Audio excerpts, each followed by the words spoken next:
It all began on an uneventful Thursday night. The kind of night that felt like it could stretch on forever, quiet, still, and with nothing to look forward to except the dull glow of the screen. I'd spent the past few weeks scrolling through random corners of the dark web, exploring bizarre listings and strange auctions, half curious, half bored. But nothing had intrigued me quite like the listing for the Dimensional Viewer. The description was simple: unlock the unseen. See what others can't. It was labeled as a fictional gadget for collectors, yet the price was far too high to ignore. At first, I thought it was a joke. Who would buy something so clearly fake? But the more I thought about it, the more my curiosity got the best of me. I needed to know if it was real. I clicked the purchase button. The package arrived 2 days later. It wasn't much, just a plain cardboard box with no return address. Inside, there was nothing fancy, just a small, vintage-looking camera, the kind you'd find buried in a thrift store. The camera had a simple black body,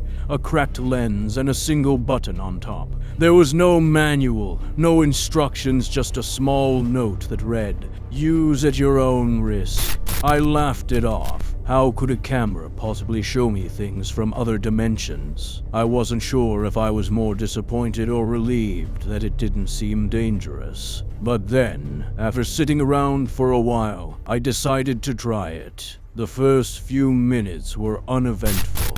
The camera appeared to be just like any other, focused on the room around me, showing nothing out of the ordinary. But when I turned it toward the hallway, that's when things started to get strange. At first, I thought it was a trick of the light. The shadows seemed to dance differently, bending in unnatural ways. But when I looked closer through the lens, I saw something that shouldn't have been there. Figures, faint and translucent, standing motionless in the hallway. I quickly turned off the camera, convinced my eyes were playing tricks on me. I took a deep breath and dismissed it as nothing more than a weird glitch. But as I walked away from the hallway, the cold chill in the air told me I wasn't imagining things. I thought I'd been imagining it.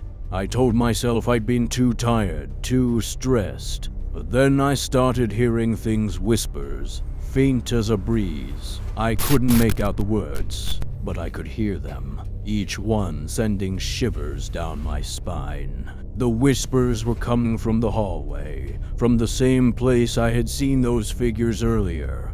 I grabbed the camera again, this time with a sense of dread curling in my stomach.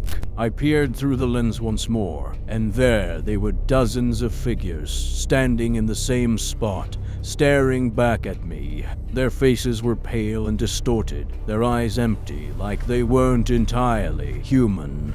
I snapped out of my trance, pulling the camera away from my face. That's when I heard it, a loud bang, like something heavy had been dropped upstairs. I didn't want to go up there. I knew I shouldn't. But as the fear grew inside me, I forced myself to face the terror head on.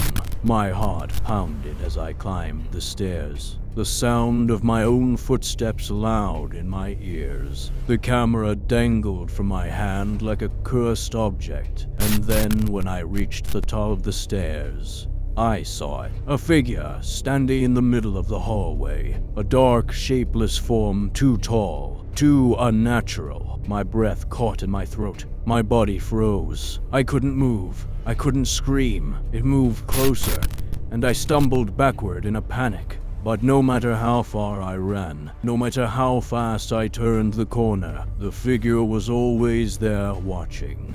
The lens of the camera seemed to capture more than it should.